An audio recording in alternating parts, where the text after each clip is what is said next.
नमस्कार साथियों, स्वागत है आपके अपने यूट्यूब चैनल फिल्लर फोरम पर। मैं हूं आपके साथ चंद्रशेखर। आप सभी को पता है आपकी साइंस की क्लास होती है 1 बजे। ठीक है, सभी को क्लासों के बारे में पता होगा सभी को ऑलरेडी। ठीक है, जिन्होंने चैनल को सब्सक्राइब नहीं किया, चैनल को सब्सक्राइब कर बेल आइकन को दबा लीजिए, जिससे क्लास की इंफॉर्मेशन आप तक पहुंचती रहे। ठीक है दोस्तों, और जिन्होंने अभी तक टेलीग्राम ग्रुप को ज्वाइन नहीं किया है, टेलीग्राम ग्रुप को भी ज्वाइन कर लो, जिससे क्लास की इंफॉर्मेशन आप तक पहुंचती रहे। ठीक है, कोई भी आपको पीडीएफ के बारे में, ठीक है, कोई नोट्स के बारे में, ठीक है, या किसी एक्स्ट्रा क्लास के बारे में आपसे कोई भी इंफॉर्मेशन देनी होती हो, तो आपके उसको टेलीग्राम ग्रुप पे दे दिया जाता है। ठीक है, तो उन सभी के बारे में आपको पता होगा। क्लासें आपकी रेगुलर स्टार्ट हो चुकी है। ठीक है, और जिन्होंने अभी तक नहीं देखी है तो पुरानी क्लासें जरूर देख लीजिएगा दोस्तों, जो एग्जाम में आपके बहुत हेल्प करेगी। ठीक है, अब देखिए सीटेट और एस्टेट के बारे में मैं फिर से एक बार बता देता हूँ, जो भी नए विद्यार्थी जुड़े हैं।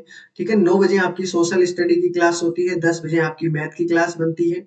ठीक है, 1 बजे आपकी इंग्लिश की क्लास होती है, सीडीपी की क्लास आपकी 3 बजे से होती है, 6 बजे आपकी ईवीएस की क्लास होती है, 10 बजे आपकी हिंदी की क्लास होती है। तो ये थे आपकी क्लासें। ठीक है, और सभी क्लासों में एमसीक्यू स्टार्ट कर दिए गए हैं, थ्योरी सभी की कंप्लीट हो चुकी है। और एमसीक्यू से आपको ये फायदा हो जाएगा कि दोस्तों जैसा भी एग्जाम में पैटर्न के अकॉर्डिंग क्वेश्चन पूछे जाते हैं, पैटर्न, तो जिस पैटर्न से आपको क्वेश्चन पूछे जाते हैं एमसीक्यू में आपको वो देखने को मिलते हैं। ठीक है, जिससे आपको क्या है कि एक आइडिया बेस मिल जाता है, आपको एक आधार मिल जाता है कि किस प्रकार से क्वेश्चन आते हैं। और कई बार तो ऐसा होता है कि सेम डिट्टो ऐसा एमसीक्यू जिस प्रकार हम देते हैं वैसे ही क्वेश्चन सेम आपको मिल जाते हैं, जिससे आपको डबल फायदा हो जाता है कि आपको ज्यादा माथा फोड़ी की जरूरत नहीं पड़ती और सीधा आप आंसर लगा देते हो। ठीक है, ठीक है, तो दोस्तों चलते हैं हम अपने क्वेश्चनों की ओर। अकॉर्डिंग हम जो बात करने वाले हैं पेडालॉजी के संबंधित क्वेश्चन और भी कुछ एक्स्ट्रा जो आपको साइंस से रिलेटेड जितने भी क्वेश्चन होंगे वो सभी मैं करवाने वाला हूँ। ठीक है, यहाँ पर पेपर फर्स्ट और पेपर सेकंड दोनों की क्लासें आपको कंप्लीट मिल जाएगी। ठीक है, तो देखिएगा साइंस की क्लासें सभी बोल रहे थे, इसलिए साइंस की क्लासें अपलोड कर दी गई है। घबराने की कोई बात नहीं है, कोई भी क्वेरी या प्रॉब्लम होती है तो आप जरूर पूछिएगा। ठीक है, जिससे क्या है कि आपको भी जो भी डाउट होते हैं वो सभी क्लियर हो जाएंगे। ठीक है, तो शुरू करते हैं आज का पहला क्वेश्चन। या सीटेट साइंस पार्ट 6 वाला है, ध्यान रखिएगा कि कितने पार्ट हो चुके हैं। देखिए फर्स्ट क्वेश्चन आपके सामने है। पहले आपको कुछ चीजें हैं जो आपको व्यक्तिगत तरीके से आपको उन चीजों को स्टडी करना है और उस पे आपको कॉन्फिडेंशियल आंसर देना है कि कौन सा आंसर सबसे बेस्ट रहता है। देखिए चारों ऑप्शन आपको इसी तरीके के मिलेंगे कि आपको लगेगा कि सर ये चारों तीनों जो ऑप्शन है बिल्कुल करेक्ट है, लेकिन उनमें से एक ऑप्शन ऐसा प्रिपेयर होगा, बिल्कुल एक परफेक्ट होगा, जो वही आपका आंसर बनेगा। ठीक है, तो क्वेश्चन ध्यान से पढ़िएगा।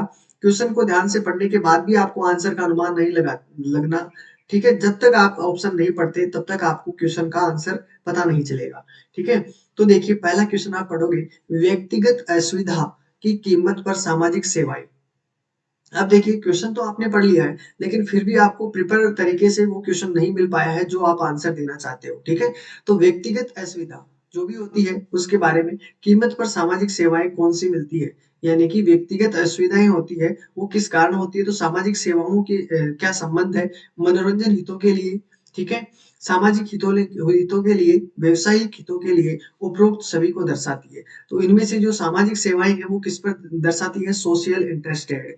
तो आपका राइट आंसर क्या हो जाएगा, इस पर सोशल स्टडी के बारे में बताया जा रहा है कि सामाजिक जो हित है उनके बारे में, व्यक्तिगत तौर पे सुविधाएं होती है, कुछ ऐसी चीजें होती है।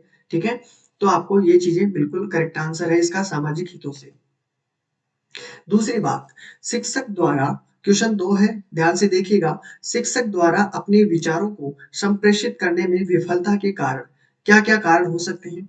शिक्षा में अनुशासनहीनता हो सकती है, बिल्कुल। दूसरी बात, पढ़ाए जा रहे विषय पर छात्रों की रुचि में कमी हो सकती है। छात्रों की संख्या में वृद्धि जो अनुपस्थित है, जो इसको छोड़ देना, जो शौचालय गए हुए हैं, इसका पूरा आपको ये होगा इसका। ठीक है, उपरोक्त सभी। तो इसमें राइट आंसर क्या होना चाहिए, शिक्षक द्वारा अपने विचारों को संप्रेषण करने में विफलता कब होती है, जब क्लास में अनुशासन होता है तब होती है। पढ़ाए जा रहे विषय में लोग बच्चे इंटरेस्ट नहीं ले रहे उसमें हो सकती है। छात्रों की संख्या में वृद्धि जो अनुपस्थित है, वो शौचालय गए हुए हैं, कुछ भी समझ सकते हो, बाहर गए हुए हैं। उपरोक्त सभी क्या दुविधा हो सकती है एक शिक्षक को अगर कोई भी संप्रेषण कर रहा है आपसे।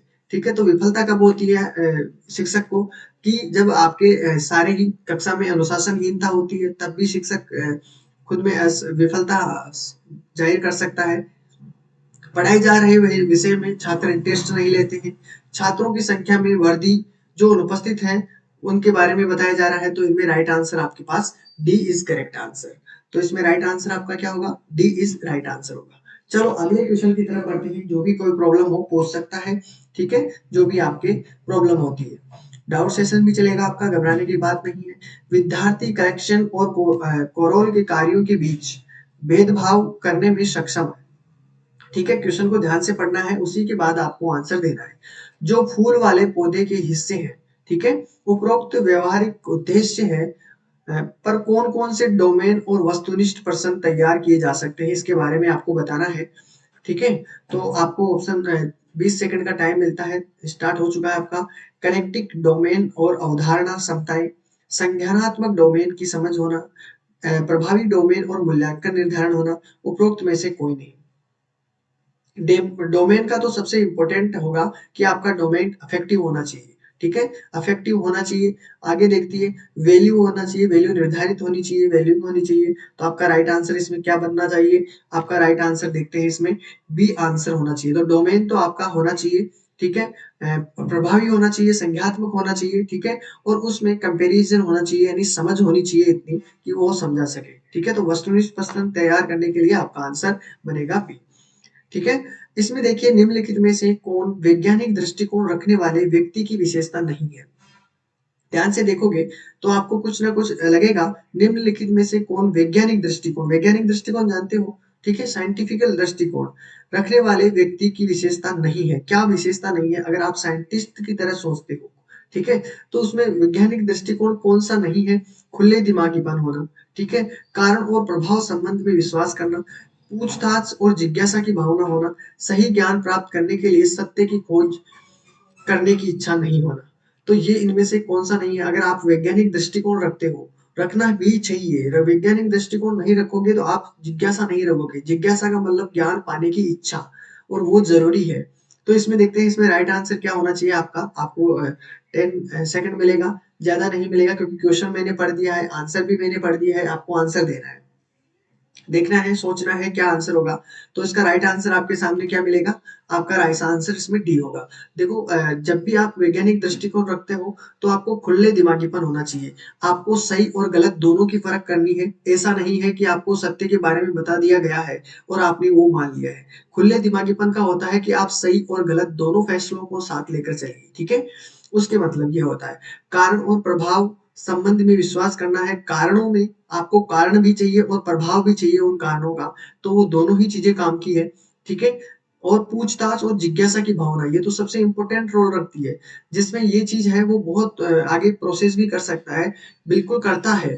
ठीक है, जिसमें जिज्ञासा की भावना होता है, ज्ञान पाने की लालसा होती है, सबसे बेस्ट रहता है। लेकिन सही ज्ञान को प्राप्त करने के लिए सत्य की खोज करना बहुत अहम रोल रखती है। कोई भी आपको बोल दिया तो आप उसको तर्क के रूप में ही मान सकते हो, ठीक है, लेकिन उसकी खोज करना आपका हक बनता है अगर वैज्ञानिक दृष्टिकोण से आप सोचते हो तो।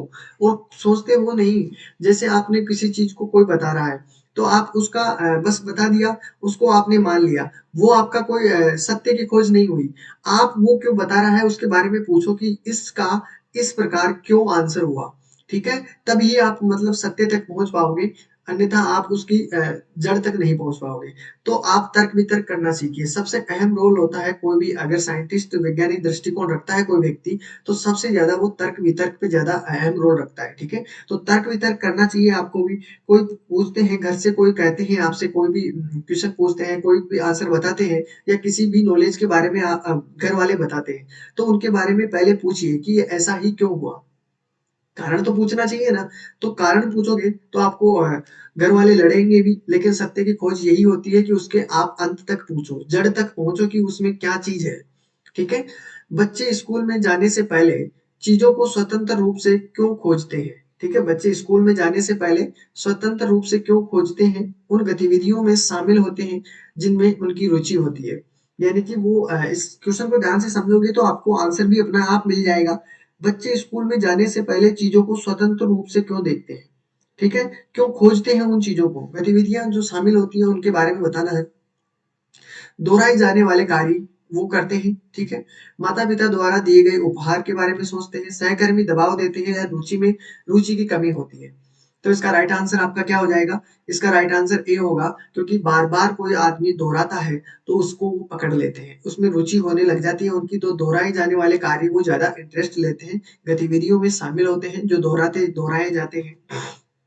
ठीक है, क्योंकि हमने देखा होगा, हमने सभी ने सुना है, बचपन से हम सुनते आ रहे हैं सरकारी नौकरी, सरकारी नौकरी, सरकारी नौकरी।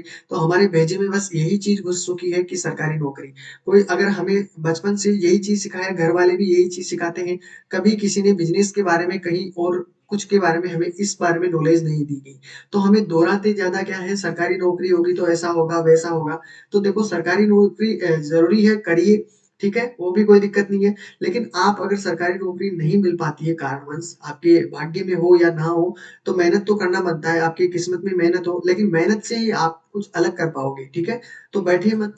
आप अगर सरकारी नौकरी में एलिजिबल नहीं हो पाए हैं तो कोई घबराने की बात नहीं है। आप जो नॉलेज अब तक ग्रहण कर पाए हो, उस नॉलेज को बढ़ाइए और उस नॉलेज से आप अपना काम करना सीखिए, रुचि लीजिए। यानी कि आपको मैं समझाना चाह रहा था कि दोहराए जाने वाले कार्य ही लोग करते हैं, ठीक है, ज्यादातर।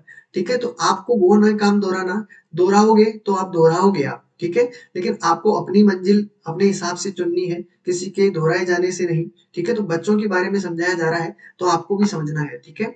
मैं आपके लिए समझा रहा हूँ, आपको क्वेश्चन। एक विज्ञान शिक्षक को अपने विषय में शिक्षण में आने वाली विभिन्न समस्याओं के लिए आवश्यक ज्ञान चाहिए, ठीक है। नीचे दिए गए विकल्पों में सबसे अधिक प्रचलित समस्या क्या हो सकती है उसके बारे में बता रहा है।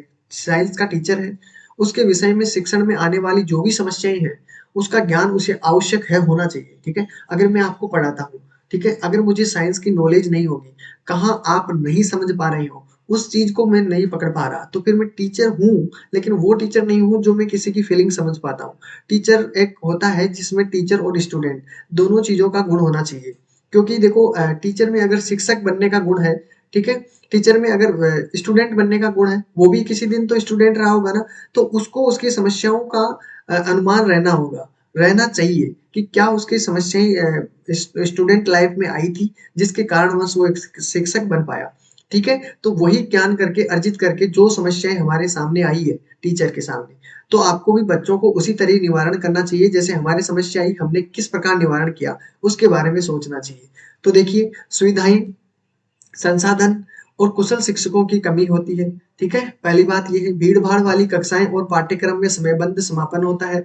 नवाचार का प्रयोग करने के लिए शिक्षक को स्वायत्त का अभाव होता है। उपरोक्त सभी क्या क्या समस्याएं होती है, एक टीचर को इन सभी की समस्याएं होनी चाहिए मेरे हिसाब से। क्योंकि देखिए, सुविधाएं पूरी तरह नहीं मिल पाती टीचरों को, इसके कारण वो स्टूडेंटों को उतनी प्रिपेयर तरीके से नहीं समझाया जा सकता। ठीक है, क्योंकि देखो अगर आपके पास टेंथ में जाओगे, टेंथ में जाओगे तो साइंस पढ़ाते हो, साइंस शिक्षक की बात कर रहा हूँ, ठीक है। टेंथ में जाते हो तो उनके पास प्रैक्टिकल करने के लिए कुछ चीजें नहीं होती है, तो ये भी सुविधाएं होनी चाहिए। ठीक है, तो यही सुविधाएं हैं, संसाधन होने चाहिए कि कुशल तरीके से एक विद्यार्थी को किस तरीके से समझाया जाए। ठीक है, भीड़ भाड़ वाली कक्षाएं मतलब ज्यादा भीड़ भाड़ ज्यादा हो जाती है, जिससे क्या है कि समयबद्ध समापन नहीं हो पाता है। तो क्या करें, जब भी भीड़ भाड़ वाली कक्षाएं हो तो सरकार को इस चीजों पे ध्यान देना चाहिए कि भीड़ भाड़ वाली जो कक्षाएं होती है उनको डिवाइड कर लें। जैसे 100 विद्यार्थी है टेंथ के अंदर, तो उसको एबीसीडी में डिवाइड कर लें। ठीक है, ए बी सी, जिसमें क्या है कि आपके या डी तक डिवाइड कर लें, यानी 25-25 अगर स्टूडेंट भी हो जाए, अगर ज्यादा हो तो उसके अकॉर्डिंग बात करें। तो एक उनमें एक समयबद्धता होनी चाहिए, लेकिन नहीं होती है। पूरे 100 के 100 एक कक्षा में भरे होते हैं, जो आधे तो बात कर रहे होते हैं, आधे किसी की खुजली कर रहे होते हैं, तो ये सिस्टम चलता रहता है। तो एक भीड़ भाड़ वाली कक्षा नहीं होनी चाहिए, लगभग लिमिट की कक्षा में लिमिट के स्टूडेंट होने चाहिए। ठीक है, ठीक है। नवाचार का प्रयोग करने के लिए शिक्षकों की स्वायत्तता का अभाव है। नवाचार जो नए नए विचार एक्सपेरिमेंट करते हैं, इनोवेशन करते हैं, उनकी कमी है शिक्षकों में। ठीक है, नवाचार के अंदर शिक्षकों को क्या करना है, नए नए तरीके सोचने चाहिए पढ़ाने के, और वो काम वो नहीं करते हैं, उनमें अभाव है उन चीजों का। तो इसमें राइट आंसर आपका डी इसलिए ऑप्शन हुआ है। ठीक है, मैंने कारण भी सभी को लगभग समझाते हुए चल रहे हैं, जिसमें कोई भी अगर ए बी सी डी भी आंसर दो तो उसका उसको अनुमान लग जाए कि अपना गलत क्यों है। ठीक है, कोई भी प्रॉब्लम हो तो आप पूछ सकते हो, नो टेंशन। निम्नलिखित सभी को छोड़कर एक शिक्षक समस्या समाधान को छात्रों के लिए एक मजेदार गतिविधि बना सकता है, सिवाय इसके कि आपको ऑप्शन के अकॉर्डिंग बात करना है। पहले क्वेश्चन को ध्यान से पढ़िए। निम्नलिखित सभी को छोड़कर एक शिक्षक समस्या समाधान को छात्रों के लिए एक मजेदार गतिविधि बना सकता है। किस प्रकार बना सकता है वो इसमें मुक्त खेलने के लिए समय दे टीचर, क्या ऐसा हो सकता है? अंतहीन अवसर प्रदान करें, इतने अवसर दे कि उनका अंत ही ना हो, ऐसा भी नहीं हो सकता। छात्रों से पूर्णता की उम्मीद करना जबकि वे खुद चीजों को करने की कोशिश कर रहे हैं, ठीक है। और ओपन एंडेड सामग्री प्रदान करना, इसमें राइट आंसर आपका क्या होना चाहिए? आपको सभी को आंसर देना है। आपका आंसर क्या होगा? इसमें आपका आंसर हो जाएगा, क्या होगा आंसर? इसमें राइट आंसर आपके लिए होगा सी, यानी कि छात्रों से पूर्णतः उम्मीद करना, पूरी तरह उम्मीद करना जबकि वे खुद चीजों के कोशिश करने की कोशिश कर रहे हो, यानी जिस चीज में स्टूडेंट कोशिश कर रहे हैं उसमें उन्हें पूर्णतः उम्मीद दिलाएं कि आप बिल्कुल ये कर सकते हो, ठीक है। चलो अगला क्वेश्चन की बात करते हैं। अगला क्वेश्चन आपके पास दिया हुआ है कि व्यवहार के संदर्भ में उद्देश्यों को तैयार करते समय निम्नलिखित में से किस मानदंड को ध्यान में रखना चाहिए? किस मानदंड को ध्यान में रखना चाहिए? ऑप्शन ए आपके पास उद्देश्यों की प्रकृति, बी आपके पास होगा व्यवहार का डोमेन, विशिष्ट सामग्री क्षेत्र जिसमें व्यवहार परिवर्तन की आवश्यकता होती है, डी आपके पास होगा उपरोक्त सभी। इनमें से राइट आंसर आपका क्या होना चाहिए? तो इसमें राइट आंसर आपके पास होगा, आपके पास डी होगा उपरोक्त सभी। उद्देश्यों की प्रकृति होनी चाहिए, डोमेन व्यवहार का डोमेन होना चाहिए, विशिष्ट सामग्री क्षेत्र जिसमें व्यवहार परिवर्तन की आवश्यकता होती है वो होना चाहिए, यानी उपरोक्त सभी आपका राइट आंसर है। आगे देखिए, इसमें क्वेश्चन नंबर 9 दिया हुआ है। इसमें दिया हुआ है कि पर्यावरण शिक्षा आवश्यक है। किस चीज के लिए पर्यावरण शिक्षा आवश्यक है ये बताना है। हमारे ये हमारे जीवन में एक महत्वपूर्ण भूमिका निभाती है। पहली बात तो ये है, यह पर्यावरण प्रदूषण को प्रभावित करती है, सरकार इस पर जोर देती है, इसे हमें बच नहीं सकते। तो देखिए इसमें सबसे प्रिफर आंसर आपको कौन सा लगा? ए वाला सबसे प्रिफर लगा होगा मेरी उम्मीद से, तो आपको यही लगा होगा कि हमारे जीवन में महत्वपूर्ण भूमिका निभाती है, ठीक है। तो पर्यावरण शिक्षा का ये है। इसमें एक्स्ट्रा फैक्ट के लिए मैं आपको बता देता हूँ कि पहला पर्यावरण यहाँ पे लिख देता हूँ। पर्यावरण का पहला अंतर्राष्ट्रीय सम्मेलन कब हुआ था? पर्यावरण का फर्स्ट अंतर्राष्ट्रीय सम्मेलन कब हुआ था? अंतर्राष्ट्रीय सम्मेलन कब हुआ था? आपको पता होना चाहिए। ये 1972 में हुआ था। कब हुआ था? 16 जून है, 16 जून 1972 को हुआ था, ये भी आपको पता होना चाहिए। और ये कहाँ हुआ था ये भी आपको याद रखना चाहिए। यहाँ स्वीडन की राजधानी है स्टॉकहोम। स्वीडन के स्टॉकहोम में इसकी सबसे पहले बार, स्टॉकहोम याद रखना है, स्वीडन के स्टॉकहोम में पर्यावरण का पहला अंतर्राष्ट्रीय सम्मेलन हुआ था। अगर इसकी सन के बारे में बात करें, 16 जून 1972 यानी 1972 में स्वीडन के अंदर स्टॉकहोम एक स्थान है, राजधानी है, देखते हैं तो, ठीक है। तो उसमें यहाँ पर सम्मेलन हुआ था। अब बात करते हैं, अब बात आपकी ये है कि आपको अगर पूछा जाए कि विश्व पर्यावरण दिवस कब मनाया जाता है, विश्व पर्यावरण दिवस कब मनाया जाता है, विश्व पर्यावरण दिवस पूछ सकते हैं आपको। तो विश्व पर्यावरण दिवस कब मनाया जाता है? तो आपको याद रखना है 5 जून से आपका विश्व पर्यावरण दिवस मनाया जाता है, 5 जून से, ठीक है, 5 जून से। अब आपको एक चीज और याद रखनी है, 5 जून देखो, 16 जून 1972 को स्वीडन में स्टॉकहोम में जो बैठक हुई थी उसमें अंतर्राष्ट्रीय का पर्यावरण का अंतर्राष्ट्रीय सम्मेलन पहली बार मनाया गया, ठीक है। लेकिन बात याद रखना, इसकी दूसरी बैठक हुई थी 5 जून 1973 को, यानी साल भर के लगभग बाद 1973 को। तब से जाकर अगर आपसे पूछा भी जाता है, ठीक है, पूछा जाता है कि विश्व पर्यावरण दिवस कब से स्टार्ट हुआ था, तो याद रखना 5 जून 1973 से ये विश्व पर्यावरण दिवस की शुरुआत हुई थी। इसलिए 5 जून बैठक हुई थी, उसी के अंदर ये घोषित हुआ था कि अब विश्व पर्यावरण दिवस मनाया जाएगा, और वो 5 जून को आपको स्टार्ट हुआ 1973 से, ठीक है। तो ये भी चीज आपको क्लियर रखनी है। बताइए यहाँ तक किसी को कोई डाउट हो तो। एक्स्ट्रा फैक्ट के लिए मैंने ये चीजें बताई है। तो इसका राइट आंसर ए हो चुका है, ठीक है। बात करते हैं 10, शिक्षार्थी जो बढ़े हुए ज्ञान और शैक्षणिक क्षमता की इच्छा प्रदर्शित करते हैं उन्हें क्या कहा जाए कि, ठीक है, आपने मिस्ट्री ऑफ इसमें देखिए महारत अभिविन्यास कहा जाए, प्रदर्शन दृष्टिकोण अभिविन्यास कहा जाए, प्रदर्शन परिहार ई विन्यास कहा जाए, ठीक है, या परिहार परिहार अभिविन्यास कहा जाए, तो आपको इसमें राइट आंसर क्या हो जाएगा? आपका राइट आंसर इसमें राइट आंसर होगा महारत हासिल हो चुकी है उस चीज में उसको। यानी देखो, शिक्षार्थी जो बढ़े हुए ज्ञान को शैक्षणिक क्षमता की इच्छा प्रदर्शित करते हैं, ठीक है, तो उसको क्या कहते हैं? महारत अभिविन्यास। क्या बोलते हैं? महारत अभिविन्यास हो चुका है, ठीक है। एक छात्र को सक्षम करने के लिए एक फोटो निबंध है। किसके बारे में कहा जा रहा है कि एक छात्र को अगर हम सक्षम करने के लिए एक फोटो निबंध के बारे में कहते हैं, तो उसका राइट आंसर क्या हो जाएगा? दृश्य पढ़ने के माध्यम से किसी विशेष स्थिति के बारे में जानने के लिए। बिल्कुल सही बात यही है, बिल्कुल सही है, पहला ही आपका आंसर होना चाहिए, ठीक है, कि दृश्य पढ़ने के माध्यम से किसी विशेष स्थिति के बारे में जानने के लिए आपको सक्षम करने के लिए एक फोटो निबंध लिखाया जाता है। चलो खैर कोई बात नहीं, पहले देख लेते हैं कि क्या पता चारों ही ऑप्शन सही हो। फोटोग्राफी की तकनीकी के बारे में जानने के लिए नहीं, सबूत के महत्व को समझने के लिए नहीं, उपरोक्त में से कोई नहीं, ये तो गलत हो चुका है। तो आपका राइट आंसर इसमें क्या बनेगा? इसमें राइट आंसर आपका ए रहेगा, प्रिपर आंसर। क्लियर है? चलो तो अगले क्वेश्चन की तरफ बढ़ते हैं। क्वेश्चन नंबर 12, प्रश्न करना, परिकल्पना करना, प्रयोगों को डिजाइन करना, पूर्वानुमान लगाना या अवलोकन करना आदि गतिविधियां किसमें शामिल होती है? याद रखना, आपको क्वेश्चन पूछने की बीमारी है, ये बीमारी नहीं है, ये एक आपके लिए नॉलेजेबल चीज है, ठीक है, और इसको कभी भी हटाने मत, ठीक है। ये जो क्वेश्चन पूछते हो आप, प्रश्न पूछते हो, तभी मैं आपको बार बार कहता हूँ कि आप प्रश्न पूछा करो। प्रश्न पूछते हो, अगर मेरे को बाई चांस नहीं आता, क्योंकि मैं भी इतना परफेक्ट नहीं हूँ। देखिए सीधी सी बात ये है, इस दुनिया में कोई भी परफेक्ट नहीं है और हो भी नहीं सकता, ठीक है।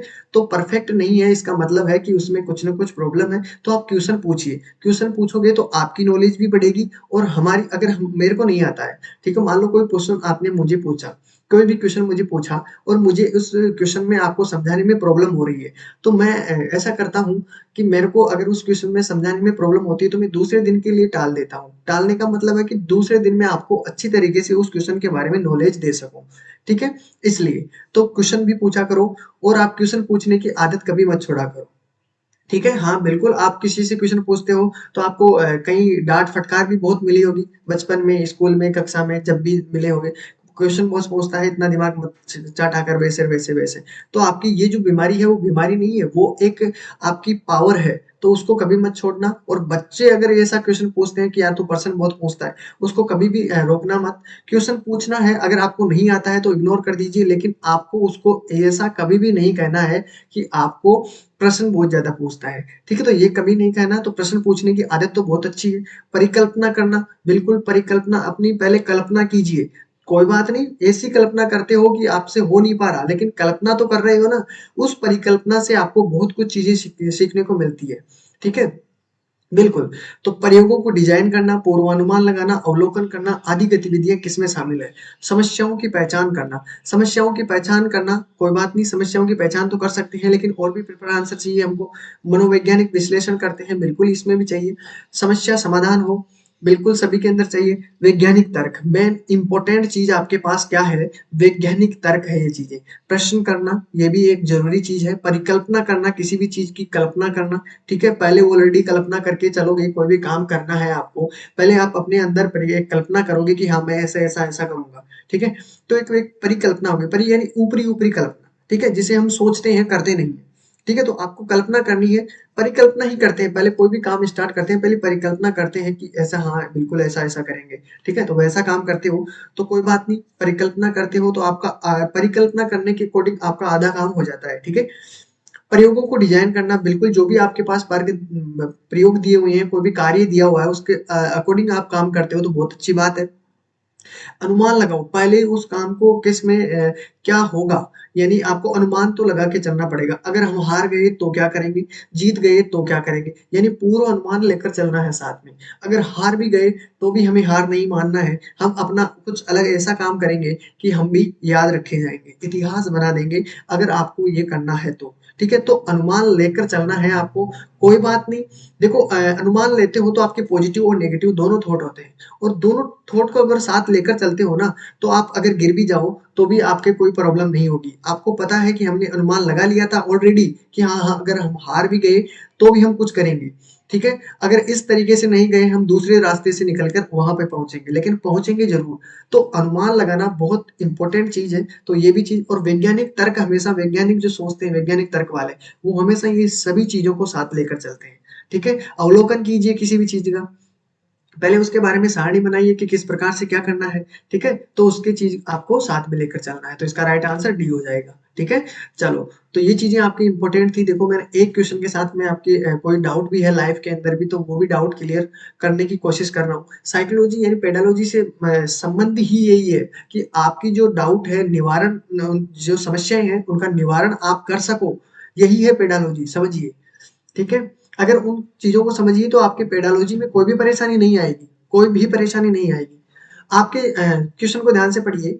आपके छात्रों की उपलब्धि प्रशिक्षण डेटा को विश्लेषित करने के लिए विज्ञान शिक्षक द्वारा निम्नलिखित में से कौन सा तरीका अपनाया जाता है?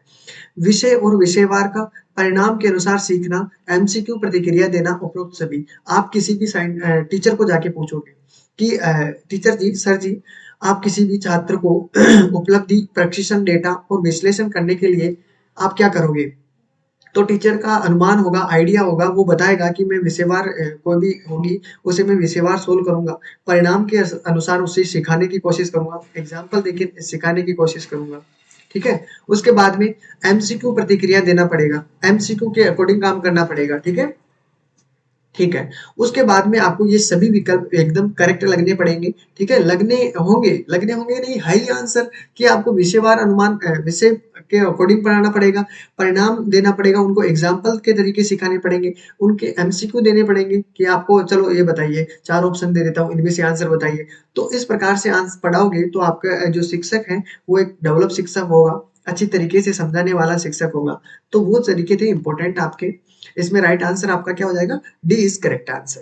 चलो अगला क्वेश्चन बढ़ते हैं हम अगले क्वेश्चन की तरफ। 14 क्वेश्चन है, निम्नलिखित में से कौन सी प्रक्रिया एक चुंबकीय ध्रुवों का उत्पादन नहीं करेगी? देखो बात ऐसी है, चुंबकीय ध्रुवों की बात करता हूँ, पहले मैं चुंबक की बात कर लेता हूँ जिससे आपको और भी आसान हो जाए। देखो चुंबक की बात करते हैं, चुंबक के दो नोड होते हैं जिनको एस और एन बोलते हैं, ठीक है।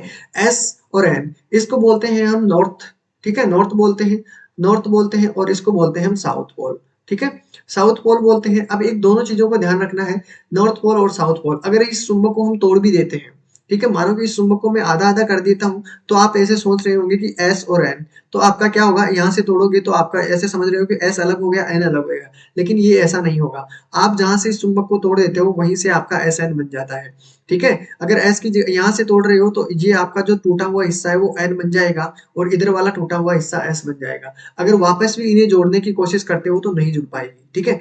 अब बात यहाँ से ध्यान रखना कि एक सीधा तार है, सीधा तार दिया हुआ है मैंने, ठीक है, सीधे तार इसमें पूछा गया है नए चुंबकीय ध्रुवों का उत्पादन करेगी। तो बात ऐसी है, एक बार चुंबक को आधा काट देते हैं, एक बार अगर चुंबक को हम आधा काट देते हैं तो भी चुंबक चुंबक रहती है, तो ये तो आंसर नहीं होगा, ठीक है, ये नहीं होगा।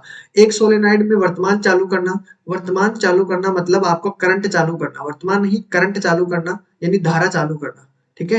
यानी सोलेनॉइड जो है उसके अंदर धारा चालू कर देते हैं, ठीक है। ऐसा मान लो कोई सोलेनॉइड है, अगर उसके अंदर धारा चालू कर देते हैं तो आपके देखो दो ध्रुव होते हैं एस और एन, बिल्कुल चलेगा इसमें भी, ठीक है, एस एन और हो जाता है इसमें, तो ये भी आपका आंसर नहीं होगा। इसके बारे में एक सीधे तार के माध्यम से एक धारा चलाना, देखो उत्पादन, ध्रुवों का उत्पादन नहीं करेगी, तो इसमें ध्रुवों का उत्पादन नहीं करेगी, ये वाला, ये ध्रुव का उत्पादन नहीं करती है, चुंबकीय क्षेत्र का उत्पादन करती है। माना एक सीधा तार है, ठीक है, ये सीधा तार है, अगर मैं इसके अंदर धारा प्रवाहित करता हूँ तो धारा सीधी चलती रहती है, इसमें एस और एन का नोड नहीं होता। अगर आप बात करते हो कि जब इसमें धारा प्रवाहित कर देते हैं हम, नंगा तार है, धारा प्रवाहित कर देते हैं तो सर इसमें तो चुंबकीय क्षेत्र भी होगा, बिल्कुल चुंबकीय क्षेत्र होगा, और चुंबकीय क्षेत्र किस तरफ से चलता है, इस तरफ से चलता है, इस प्रकार से, ठीक है। तो इसके चारों ओर चुंबकीय क्षेत्र होगा, लेकिन इसमें क्या है कि जो धारा बह रही है उसमें नोड नहीं होगा, मतलब नोड का मतलब समझते हो, यानी कि इसमें एस और एन नहीं होगा, ठीक है। चुंबकीय क्षेत्र आपका बाहर की तरफ दिखाई देगा इस प्रकार, ठीक है, यहाँ पर, ठीक है। तो आपका राइट आंसर इसमें मेरे हिसाब से सी होना चाहिए, क्लियर आंसर इसका सी इज करेक्ट आंसर, ठीक है। तो ये थे आपके इसके आंसर, और किसी को कोई डाउट हो तो पूछ सकता है। और एक चीज और बता देता हूँ, अगर अब मैं आपको बताऊं चुंबकीय क्षेत्र के बारे में, चुंबकीय क्षेत्र के बारे में, चलो इसका तो ठीक है, फिर अगला क्वेश्चन आएगा जिसमें देख बात करेंगे।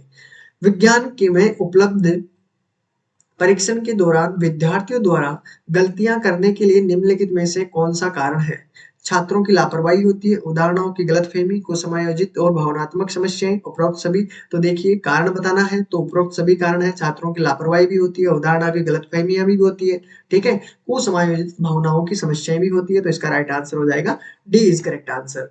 ठीक है, चलो अगला क्वेश्चन बढ़ते हैं। क्वेश्चन नंबर 16 दिया हुआ है, ध्यान से देखो।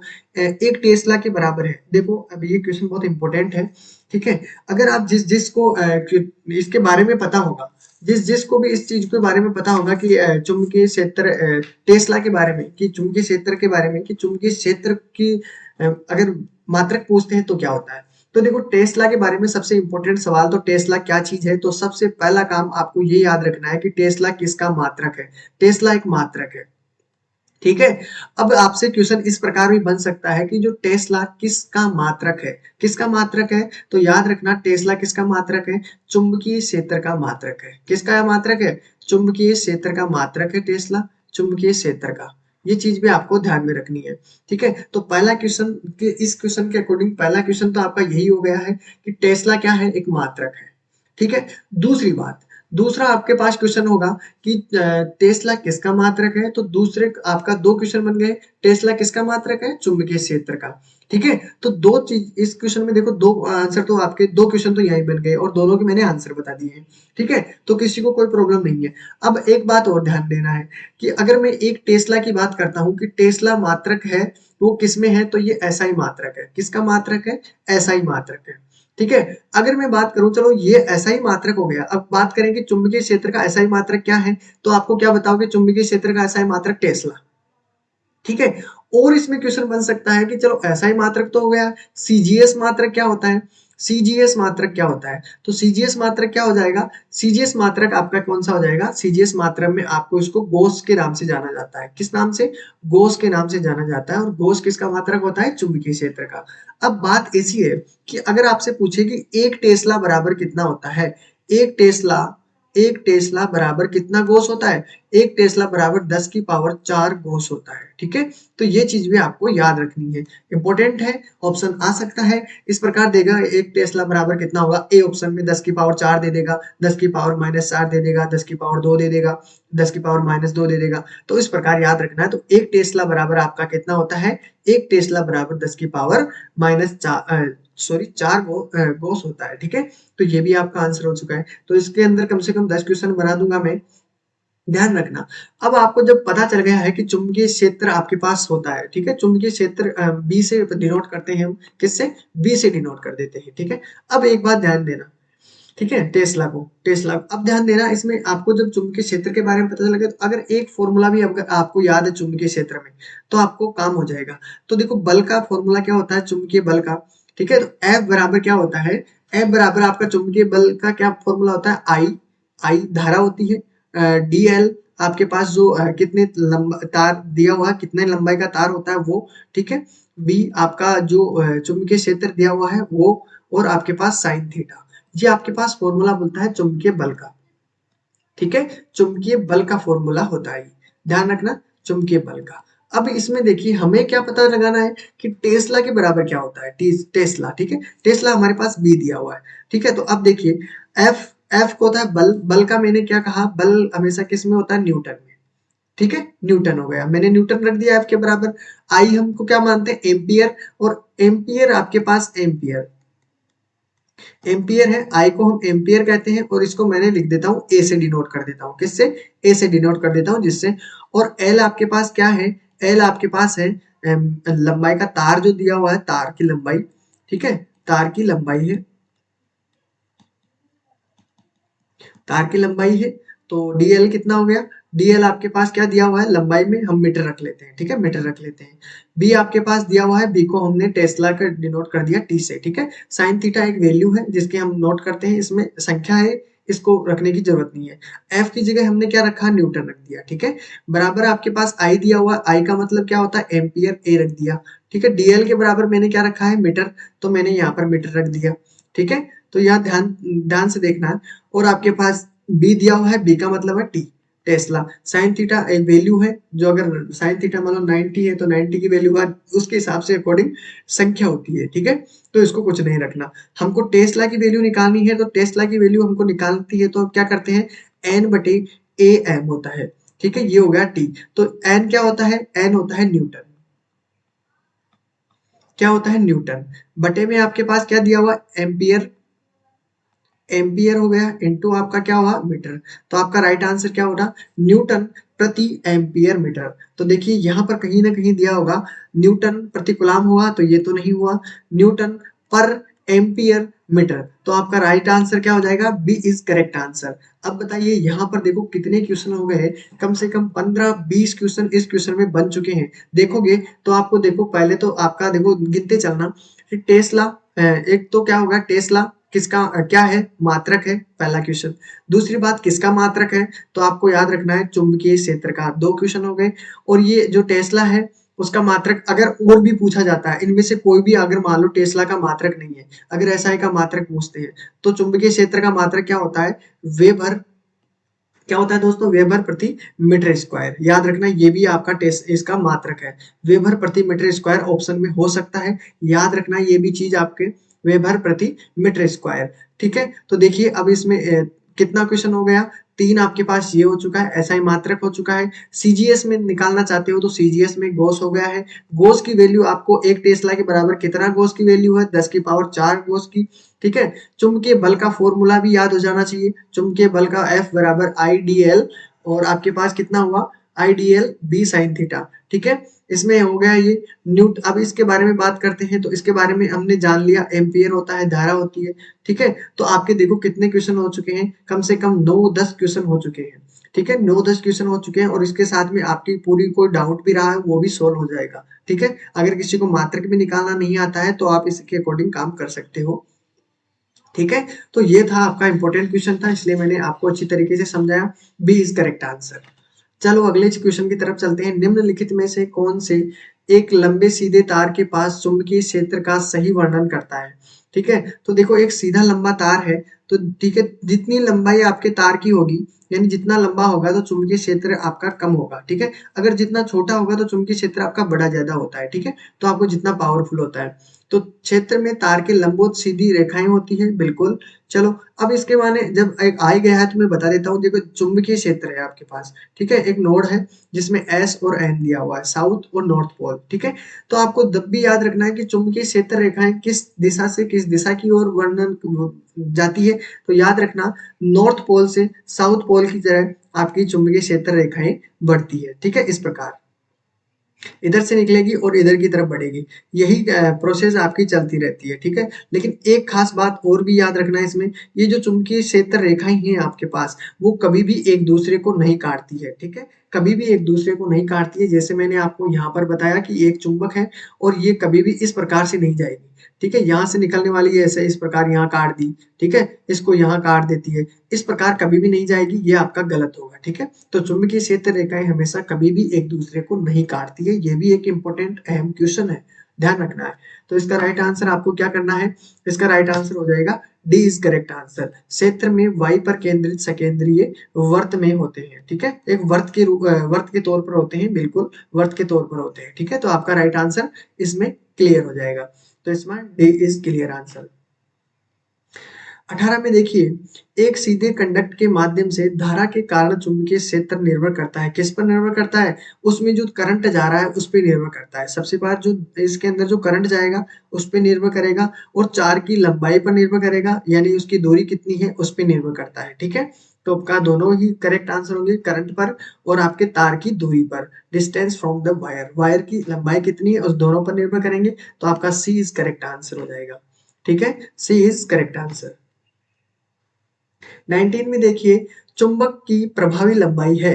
चुंबक की प्रभावी लंबाई चुंबक की पूरी लंबाई होती है, ठीक है। दूसरी बात, आपके पास चुंबक के ध्रुवों के बीच की दूरी होती है चुंबक की लंबाई का आधा, चुंबक की लंबाई का वर्ग चुंबक। तो आप सभी को पता है कि चुंबक के ध्रुवों के बीच की दूरी आपके पास चुंबक की प्रभावी लंबाई होती है। जैसे अगर देखो मैंने यहाँ पर 2 नोड बना दिए हैं, छोटा है S और N है, तो इनमें क्या है कि इनकी जो आपके पास चुंबकीय क्षेत्र रेखाएँ होगी वो मजबूत ज़्यादा होगी, ठीक है? वो होगी। अगर लंबा ज़्यादा होगा तो इनमें क्या है कि डिफरेंस भी ज़्यादा होगा, ठीक है? डिफरेंस ज़्यादा होगा तो ध्रुवों के बीच की दूरी कम होगी तो चुंबक के आपके पास प्रभावी लंबाई ज़्यादा प्रभाव रखती है, ठीक है? तो अभी हम शुरू से देख रहे हैं करंट और करंट के बाद में जो भी तार है उसकी लंबाई पर, ठीक है? तो चुंबक के दोनों ध्रुवों के बीच की दूरी पर निर्भर करता है, ठीक है? यहाँ पर S और N दूर ज़्यादा हो जाएंगे तो इनमें जो आपके पास चुंबकीय क्षेत्र रेखाएँ हैं वो थोड़ी दूर होके बनेंगी, ठीक है? चलो क्वेश्चन है इंटरेस्टिंग है। क्या कह रहा है कि धाई आई वाले एक लंबे तार में आर दूरी पर चुंबकीय क्षेत्र 0.4 है टेस्ला दिया हुआ है। 2r की चुंबकीय क्षेत्र रेखा का मान क्या होगा ये बताना है। तो देखिए अगर आपने देखा होगा चुंबकीय क्षेत्र रेखाएं आपके पास दी हुई है बराबर क्या होता है म्यू 0 होता है बटे में आपके पास 4 पाई होता है 4 पाई हो गया इनटू आपके पास 2i होता है 2i एम्पियर में, ठीक है? और आपके पास यहाँ पर क्या होता है आर चुंबकीय जैसे मैंने आपको यहाँ पर एक तार है, ठीक है? तार की यहाँ पर इसकी त्रिज्या कितनी मान ली हमने आर मान ली, कितनी मान ली आर, और इसकी आपके पास वैल्यू दी हुई है आर आर दूरी की चुंबकीय क्षेत्र कितना है 0.4 है, कितना है 0.4 है। इसने पूछा है टेस्ला है तो 2r दूरी अगर हो जाए इसमें जो r की दूरी है त्रिज्या की दूरी है अगर मैं इसको 2r कर देता हूँ तो इसकी वैल्यू कितनी हो जाएगी। पहले इस क्वेश्चन को जिसने समझ लिया इस सूत्र को तो उसमें आपको कोई प्रॉब्लम नहीं होगी।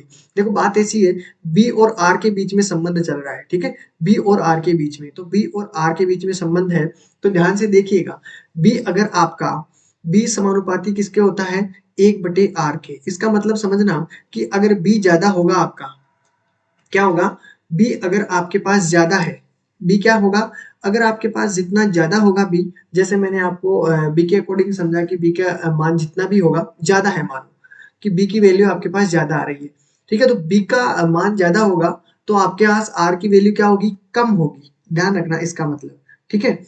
b का मतलब क्या है जो b है वो समानुपाती है 1/r के, यानी r की वैल्यू जो बढ़ेगी वो b की वैल्यू कम होगी, ठीक है? अगर b की वैल्यू कम होगी तो r की वैल्यू बढ़ेगी। अगर b की वैल्यू बढ़ेगी अगर b के चुंबकीय क्षेत्र की वैल्यू बढ़ेगी तो r की वैल्यू क्या होगी कम होगी। दोनों का उल्टा सिस्टम होगा, ठीक है? अगर I की बात करते हैं तो I में उल्टा होगा। अगर B चुंबकीय क्षेत्र कब बढ़ेगा जब धारा का मान बढ़ेगा। क्या होगा जब धारा बढ़ेगी तो चुंबकीय क्षेत्र भी बढ़ेगा, ठीक है? अगर R की जो त्रिज्या है यानी लंबाई बढ़ेगी अगर तो आपके पास जो चुंबकीय क्षेत्र है वो भी कम होगा। ये तो आपको सभी ने पढ़ा होगा जो भी आप क्लासों में पढ़े होंगे साइंस है तो आपको इतना सब तो नॉलेज होगा ही, ठीक है? तो आपके पास आई दिया हुआ है तो आई जब भी बढ़ेगी यानी चुंबकीय धारा बढ़ाओगे तो चुंबकीय क्षेत्र बढ़ेगा, नॉर्मल सी बात है, ठीक है? लेकिन आपके जो त्रिज्या दी हुई है तार की लंबाई जितनी बढ़ाओगे तो जो आपके जो चुंबकीय क्षेत्र है उसकी अभी अभी शुरू में बता के आया था कि जितनी लंबाई होगी चुंबकीय क्षेत्र आपका कितना ही कमजोर होगा, ठीक है? यही बात थी ना, तो वही बात यहाँ पर करनी है। देखिए यहाँ पर लंबाई दी हुई है आर जो आपके पास 0.4 है, ठीक है? आपके पास यहाँ पर दिया हुआ है कितना बी तो आपका ये दिया हुआ है, ठीक है? तो बी आपका दिया हुआ है आर है आपके पास तो यानी पे 0.4 है तो इसको क्या करना है आधा इसमें दुगना कर दिया आर को, इसमें आर सिंगल है इसलिए 0.4 है। अब आपको क्या करना है यहाँ पर 2 है आर दिया हुआ है यानी आर दुगना हो गया है, आर दुगना हो गया तो आपके पास ये कितना हो जाएगा 2 दूनी 4 0.2 तो आपका टेस्ला कितना हुआ आपका 0. बी की वैल्यू आपके पास 0.2 टेस्ला हो गई, ठीक है? तो यहाँ तक भी सभी का उम्मीद करता हूँ कि सभी के समझ में आ गया होगा, ठीक है? तो इसका right answer 0.2 Tesla right answer है, ठीक है? तो देखिए ज्यादा टाइम भी नहीं लिया और हमने क्वेश्चन भी पूरे सोल्व कर दिए हैं, ठीक है? कोई प्रॉब्लम भी नहीं है। चलो अगले क्वेश्चन की बात करते हैं। इसमें अगला क्वेश्चन भी आपके सामने दिया हुआ है। एक क्वेश्चन है कि एक लंबवत तार ऊपर की ओर धारा प्रवाहित करता है। जब भी आपने पढ़ा होगा, ठीक है? जब भी इसके बारे में जानते हो आप कि लंबवत तार जैसे मैंने एक सीधा सा तार बना दिया, ठीक है? इस प्रकार, ठीक है? लंबवत तार ऊपर की ओर धारा प्रवाहित करता है। इस प्रकार यानी लंबवत तार में ऊपर की ओर धारा प्रवाहित की जाती है इस प्रकार, ठीक है। तार के उत्तर की ओर चुंबकीय क्षेत्र निर्देशित किया जाता है, यानी अब इसका चुंबकीय क्षेत्र, धारा इधर प्रवाहित हो रही है तो चुंबकीय क्षेत्र किस तरफ से होगा, ऊपर की ओर होगा चुंबकीय क्षेत्र, पूर्व की ओर होगा, उत्तर की ओर होगा या पश्चिम की ओर होगा। तो याद रखना पश्चिम की ओर, यानी चुंबकीय क्षेत्र आपका किस तरीके से होगा, इस तरीके से होगा, ठीक है, यानी पश्चिम से होगा।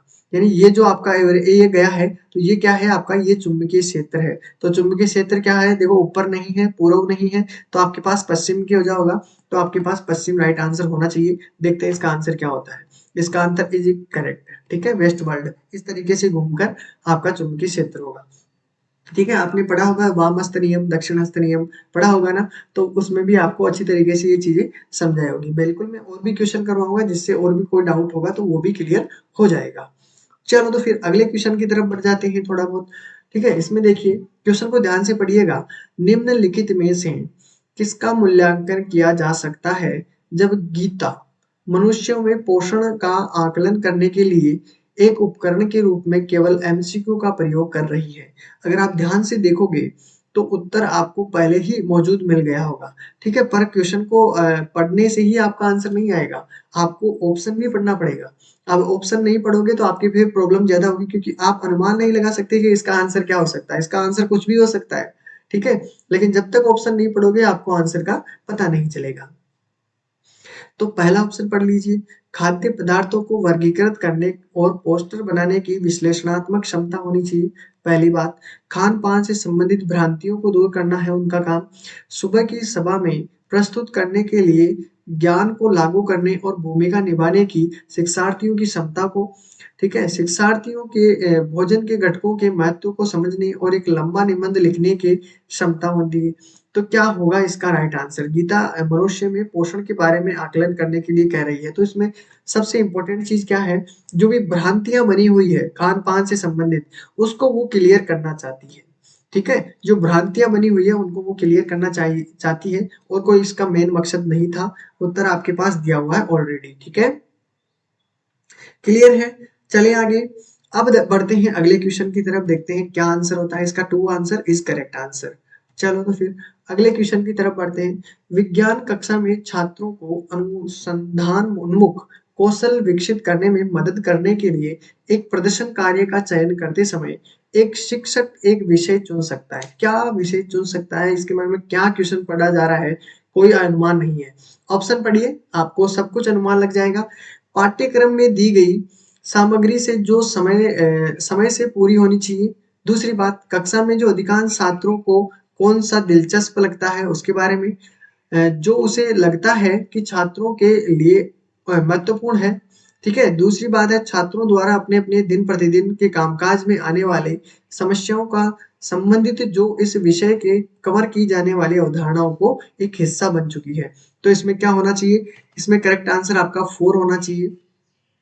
4 इज करेक्ट आंसर, कोई प्रॉब्लम नहीं होगी। चलते हैं तो अगले क्वेश्चन की तरफ। इसमें कहा गया है कि पश्चिम की ओर प्रक्षेपित, ठीक है, पश्चिम की ओर प्रक्षेपित एक धनावेशित कण, यानी पश्चिम की ओर देखो यहाँ पर है, उत्तर हो गया है, ठीक है, नॉर्थ है, साउथ है, आपके पास पूर्व पश्चिम मान लो, यहाँ पर हमने पूर्व माना है, ठीक है, और यहाँ पर हमने पश्चिम माना है, ठीक है। अब देखिए यहाँ पर इसने क्या कहा गया है कि पश्चिम की ओर प्रक्षेपित, इधर प्रक्षेपित है, ठीक है, धनावेशित कण एक चुंबकीय क्षेत्र द्वारा उत्तर की ओर प्रक्षेपित होता है, उत्तर की ओर प्रक्षेपित होता है। चुंबकीय क्षेत्र की दिशा है, किस प्रकार की है चुंबकीय क्षेत्र की दिशा, तो इसका आंसर हो जाएगा डी, ऊपर की ओर। चुंबकीय क्षेत्र की दिशा पूछा है, देखिए मैंने आपको कभी समझाया है कि इस प्रकार से अगर आप चुंबकीय यहाँ पर अगर आप धारा मानते हो कि इस तरीके से धारा प्रवाहित हो रही है, तो चुंबकीय क्षेत्र किस तरीके से होगा, इस तरीके से, यानी इस तरीके से, ठीक है। तो इसने कहा कि इधर धारा प्रवाहित हो रही है, इधर धारा प्रवाहित हो रही है, इधर धारा प्रवाहित होगी तो चुंबकीय क्षेत्र आपका किस तरीके से होगा, इस तरीके से हो रहा है कि नहीं, इस तरीके से, यानी ऊपर से नॉर्थ की तरफ बोल सकते हो आप, ठीक है, नॉर्थ की तरफ, ठीक है। तो आपका राइट आंसर क्या हो जाएगा, ऊपर की ओर, अपवर्ड, ठीक है।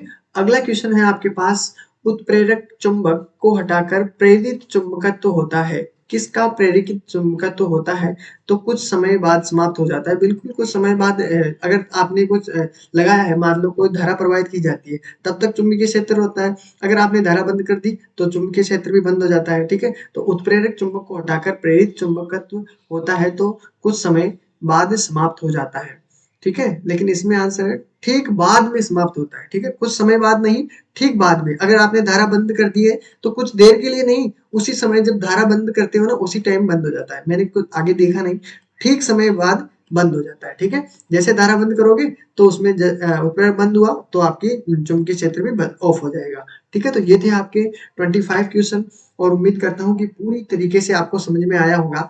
फिर भी अगर कुछ-कुछ क्वेश्चनों में जैसे मैंने सवाल निकाले 1-2 उनमें आपको परेशानी आई होगी, तो उन परेशानियों को एक बार आप दोबारा से देख लीजिए, इम्पोर्टेंट पेपर है, आपके सारे डाउट क्लियर हो जाएँगे, ठीक है?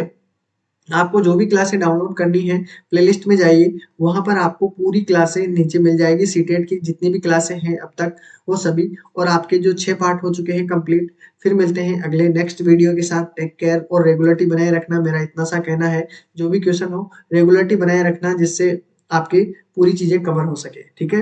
तो मिलते हैं नेक्स्ट वीडियो के साथ, टेक केयर, बाय-बाय सभी को, ठीक है?